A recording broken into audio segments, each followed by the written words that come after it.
Hello and welcome back to Supposedly Fun. My name is Greg. I am here today to do the mid-year book freakout tag. Again, it is the end of June, so it seems like the right time to do it.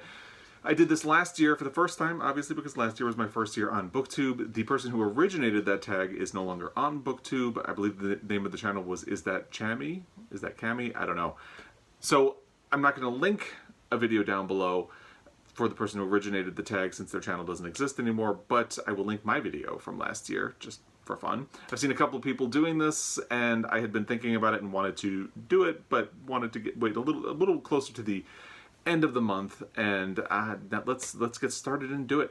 We have a couple of prompts to get through. So the first one is the best book you've read so far in 2020. Well, absolutely, it's The Song of Solomon by Toni Morrison. I read this in January as a buddy read with Amelia Reads, and it just so good. It was just so good. There are so many levels to this book, and all of them are wonderful. It was a great buddy read experience as well.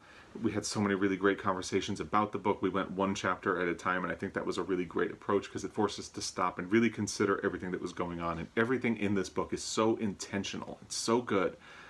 I really, really deeply respect Toni Morrison as a writer, and I'm very sad that I didn't really explore her work until after she died. I feel like I should have gotten on that much faster.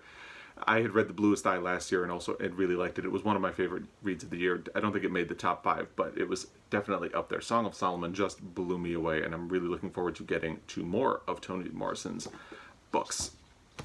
My runner-up is Lonesome Dove by Larry McMurtry, which was the first book I read for my Pulitzer Prize project. And I've really been surprised by Westerns, but we'll talk more about that in a minute. And I just really like this. It's a very sprawling book, very long, ambitious. It covers a lot of ground. I really enjoyed it. It's kind of sad that it happened to be in the same year as Song of Solomon, because otherwise I think this would definitely be a contender for first place. But yeah, it's as it is, it's my runner-up title. So the next prompt is, what is the best sequel you've read so far in 2020? Technically, the only sequels that I've read this year are C is for Corpse and D is for Deadbeat by Sue Grafton. On a technicality, I'm going with My Brother's Husband Volume 2. Here's Volume 1, here's Volume 2. Instead, technically, I think they're intended to be one story, but they are sold as in different volumes, and I read both of them this year. So yeah, I'm just going to say My Brother's Husband Volume 2. I really enjoyed both of these books, and you'll be hearing more about them as we go through the rest of these prompts, so I'm not going to say too much for right now. Prompt number 3, the new release you haven't read yet but want to. I'm going to go with The Mirror in the Light. I'm really excited for this. It came out in March. I've had a lot of other things going. I was doing Booktube prize judging. In June, I like to read LGBTQ books. I'm hoping to get to it by the end of the year, but that's always a dangerous thing for me to say because I tend to not get to things that I would like to by the end of the year. In fact, in last year's video, I mentioned 2 books in this category, and I didn't get to either one of them by the end of the year, and I still haven't. So, but this is the one. It's a new release, and I really do want to get to it.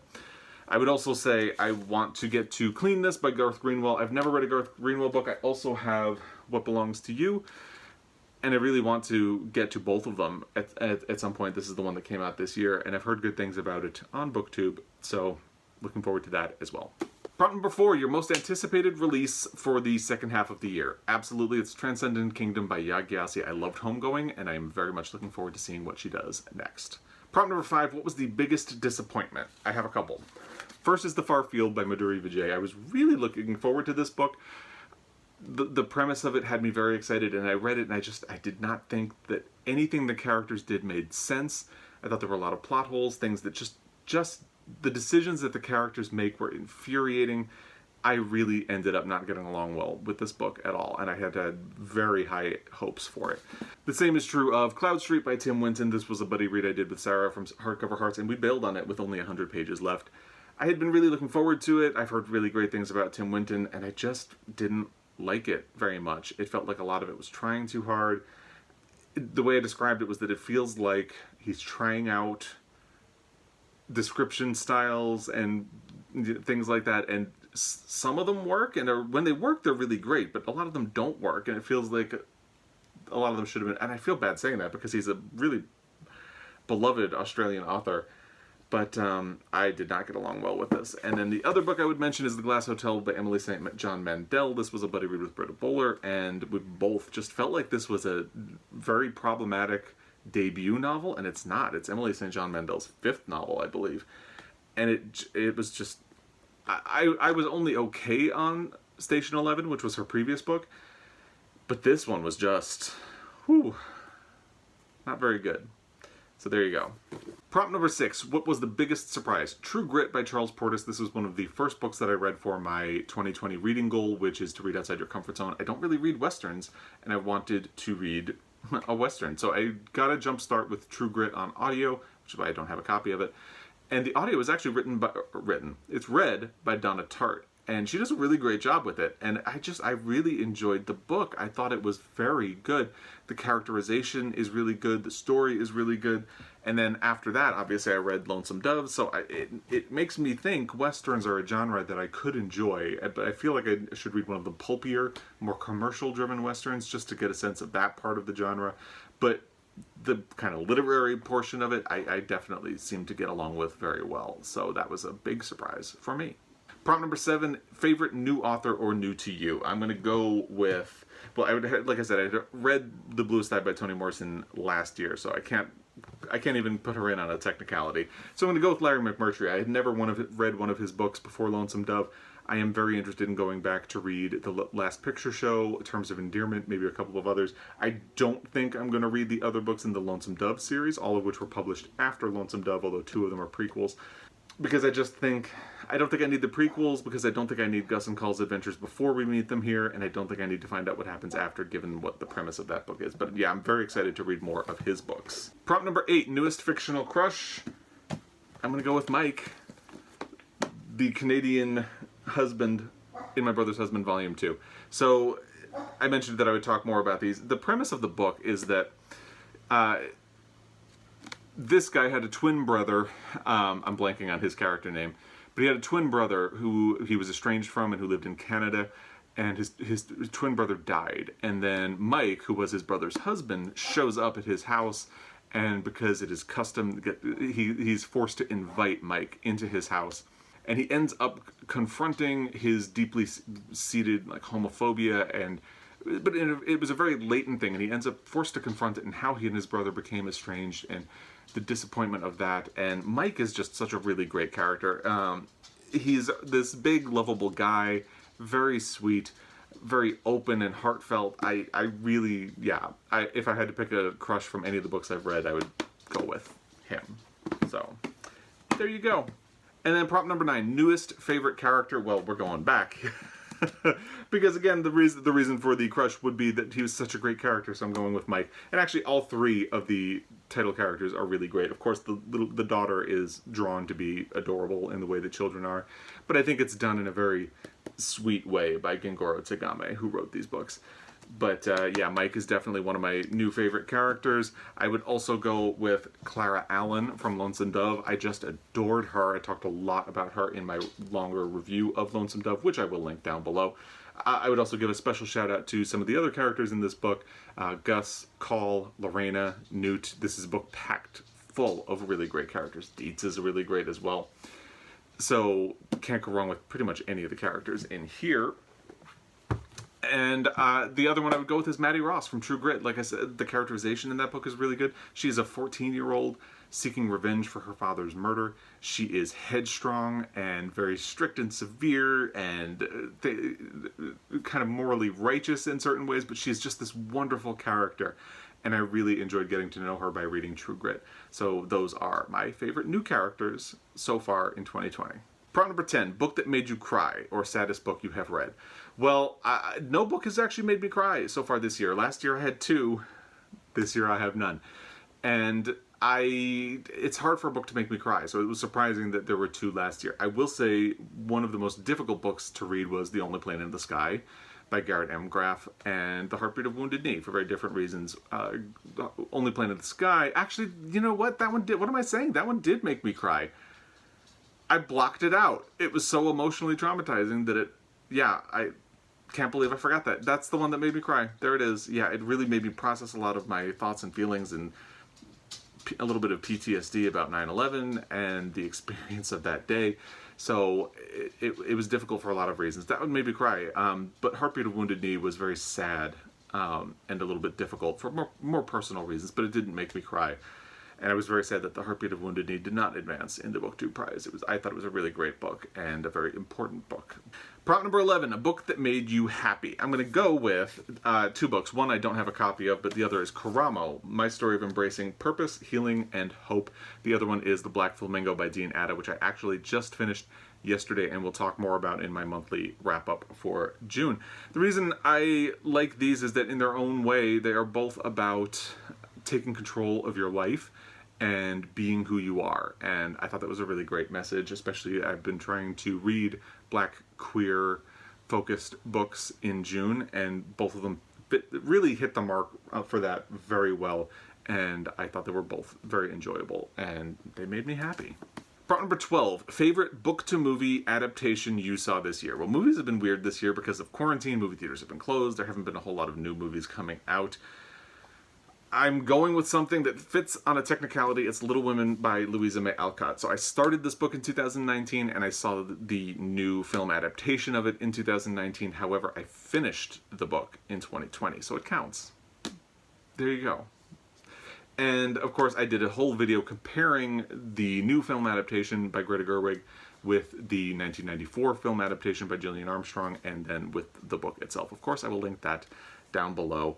And I just think that the new adaptation had a very daringly different approach to the story, and I really appreciated that. And I think I saw it before I gotten into the second half of the book, and I think it really impacted how I read the second half of the book, in probably for my benefit. So yeah, for sure. Yes, it's a technicality, but I think since in the last year, that would definitely be it's certainly one of the most interesting book to film adaptations that there has been. Prompt number 13, favorite review you've written this year, or the Booktube version favorite video you've posted this year. I'm going to go with my longer review of Lonesome Dove. That was a labor of love in a lot of ways. One, because I started reading this as a buddy read for March of the Mammoths, and then the quarantine hit, and I was having stress for the quarantine, and then the Booktube prize came along, and I had to get some books done for that. So the reading experience ended up being really dragged out, but it was enjoyable, and obviously because I really liked the book.